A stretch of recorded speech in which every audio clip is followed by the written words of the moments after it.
Hey everybody, Dorsey is here, and this is a video of me practicing some of the things I learned for my sword work. The style is Eishin Ryu Iaijutsu. So it's a form of drawing and cutting in one fluid motion. Not a lot of room, it's laundry day, and the ceilings are only so high, so I can't really swing a sword in here. But I can get away with some basic techniques. As you can see, I've also just got it ready, held by the belt, which is in my obi, and in my hakama. And it's going to start off with me practicing our kamais, or posture practice, drawing out to a chudan kamai, pointing towards where my neck would be and pointing up towards my opponent's eye. Moving up into a high position, then our medium or centered position, down to our low position, back to that kind of standard posture, then repeating on the left side, because you can't just learn to fight and have a posture on only your good side, so to speak.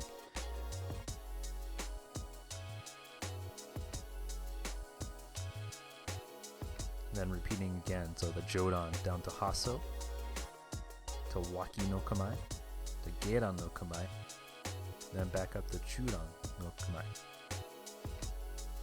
Then doing it on the left side, so hidari haso, hidari waki, and then pulling back to our kasumis, our chudan kasumi, geran kasumi, and jodan kasumi, and then receiving the sword.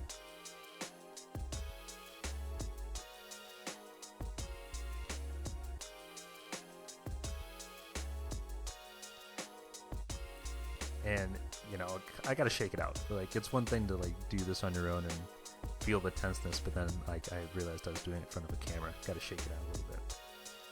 So here, that's just drawing and cutting, nice and easy, just straight across the body, which can be easily changed to just in height. So it could go across the belly, chest, eyes, legs, but the idea is to just draw out slowly, make sure I'm extended, and pull across.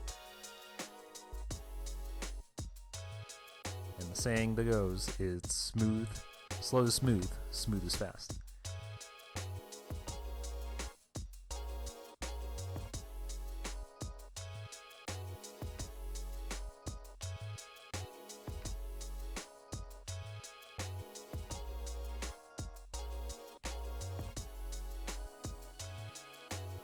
Can see it looks like the tip of the sword, and this could also be part of the camera, but mainly in my technique, in that the tip of the sword looks like it was dipping just a little, so I wasn't holding it enough in that grip of my hand to just pull it straight across.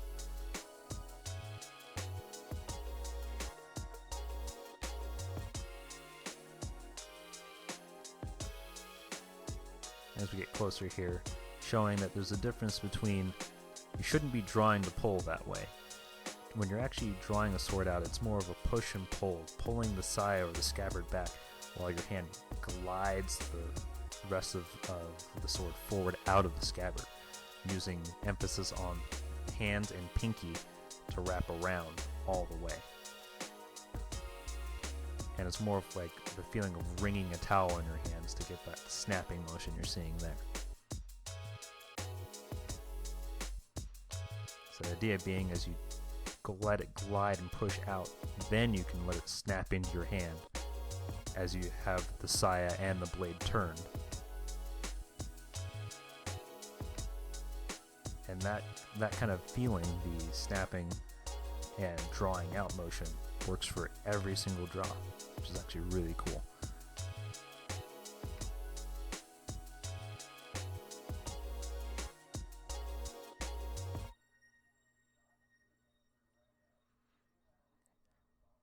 And now this draw and cut here is a keisagiri, or keisa, thinking of the sash. It actually follows the gi line that I have. And as you can see here, the idea is to come out and above your opponent, to come down and snap with my hips to get a draw in that way.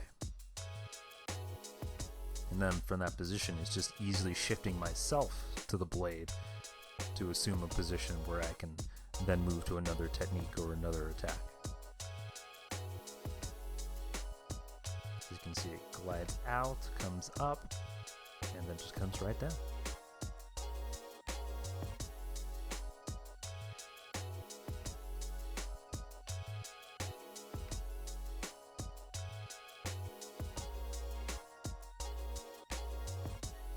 And this is a cut I've struggled for years doing. Even after all the years in which I've been practicing, I feel like there are certain things that are always still hard, and even just a little bit of a break is enough to start earning some rust that you got to shake off the sword.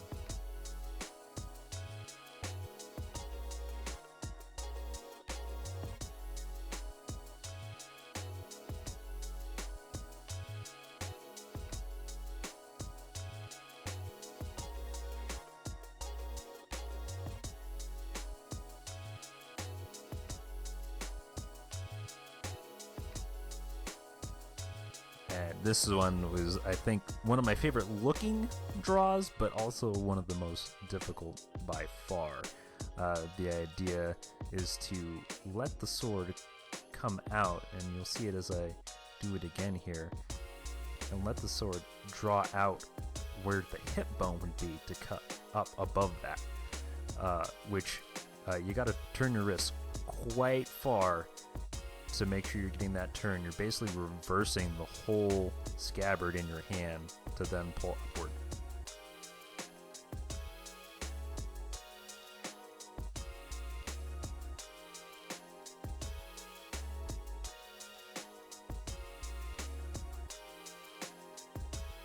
As you can see, I kind of struggled there. That was me not pulling the scabbard or the saya far back enough, as you can see where I'm indicating there.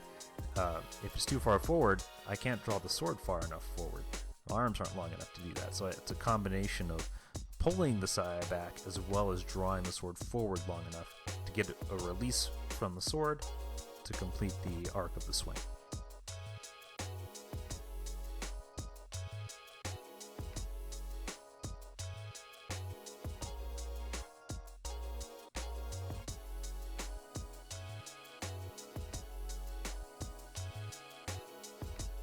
A couple more swings in here, and some of the later forms that I have learned utilize that upward cutting technique and moving straight into another attack. Now here I'm indicating our last one, which for I guess a rough English translation is Moon Shadow, which is Tsukikage, if I remember correctly.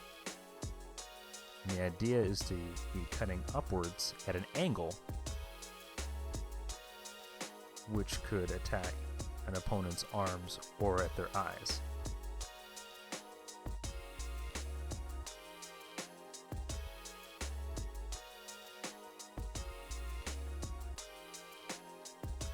As you can see, it has that snapping motion through, but definitely the key is to make sure I have that snapping motion long before I've moved my arm all the way through that cut.